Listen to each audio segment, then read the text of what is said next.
इकडे मुंबईत मुलींच्या अपहरणाच्या गुन्ह्यांचं प्रमाण हे वाढत असल्याची माहिती मुंबई पोलिसांकडील दाखल गुन्ह्यांच्या आकडेवारीतून समोर आली आहे। दर दिवसाला 4 ते 5 मुली मुंबईतून बेपत्ता होत असल्याची धक्कादायक माहिती या आकडेवारीतून मिळते आहे।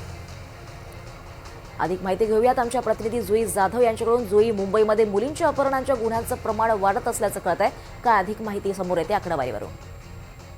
अगदीच आपण पाहतोय दीपाली की मुंबई ही सर्वात सुरक्षित शहर असं मुंबईची ओळख आहे। मात्र याच मुंबईमधून एक धक्कादायक माहिती समोर येते। धक्कादायक आकडी खरं तर मुंबई पोलिसांनी जाहीर केली आहे।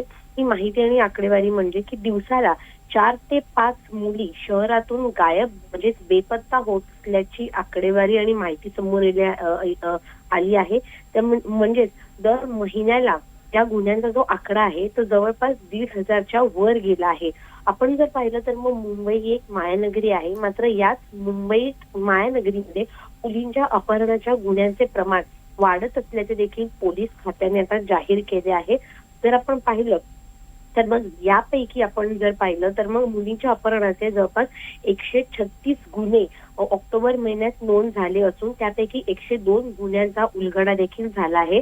मुंबई पोलिसांच्या जानेवारी ते ऑक्टोबर पर्यंतच्या आकडेवारीनुसार मुंबईत महिलांसंबंधित 5,800 गुन्ह्यांची नोंद झाली आहे। त्यापैकी 5,560 गुन्ह्यांचा उलगडा देखील झाला आहे। यामध्ये जवळपास 1,025 बलात्काराच्या गुन्ह्यात अल्पवयीन मुलींसंबंधित 526 गुन्ह्यांचा समावेश आहे।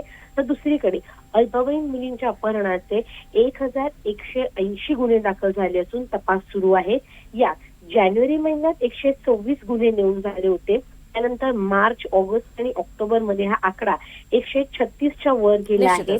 त्यामुळे अजूनही नोव्हेंबर आणि डिसेंबर मध्ये हा जो आकडा आहे तो 100च्या पार गेलाय। त्यामुळे मुलींच्या अपहरण गुन्ह्यात वाढ झाल्याचं दिसतंय। धन्यवाद जुई या सविस्तर माहितीसाठी।